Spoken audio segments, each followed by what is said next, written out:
পটুয়াখালীর বাজারে অস্বাভাবিক বৃদ্ধি পেয়েছে সবজির দাম। এতে চাপে পড়েছেন সাধারণ ক্রেতারা। এই মুহূর্তে পটুয়াখালীর সবজির বাজারে আছেন সহকর্মী মাহমুদ হাসান রায়হান। সরাসরি যাচ্ছি তার কাছে।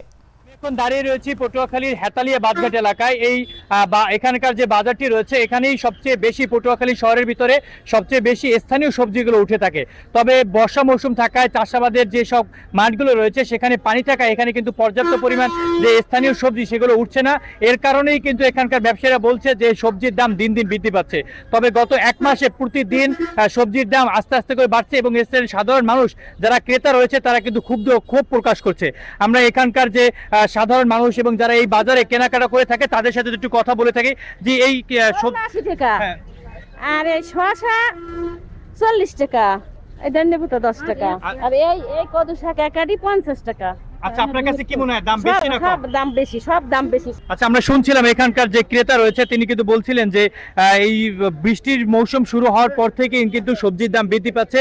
তবে এখানে কিন্তু আসলে সাধারণ মানুষদের এমনিতেই কিন্তু যে আয়ের অবস্থা তার মধ্যে কিন্তু এরকম সবজির দাম যেটা সাধারণ মানুষ সবসময় ক্রয় করে থাকে নিত্য প্রয়োজনীয় জিনিস, সেটা বৃদ্ধি পাওয়ায় সাধারণ মানুষ কিন্তু হিমশিম খাচ্ছে এই বাজার করতে। যিনি সবজি বিক্রেতা রয়েছে তার সাথে একটু কথা বলি। জি ভাই, সবজির কি অবস্থার দাম এবং কোনটার দাম কেমন যদি বলতেন? ভাই, এখন বর্ষার মৌসুমে এর কারণে সবজির দাম একটু বৃদ্ধি।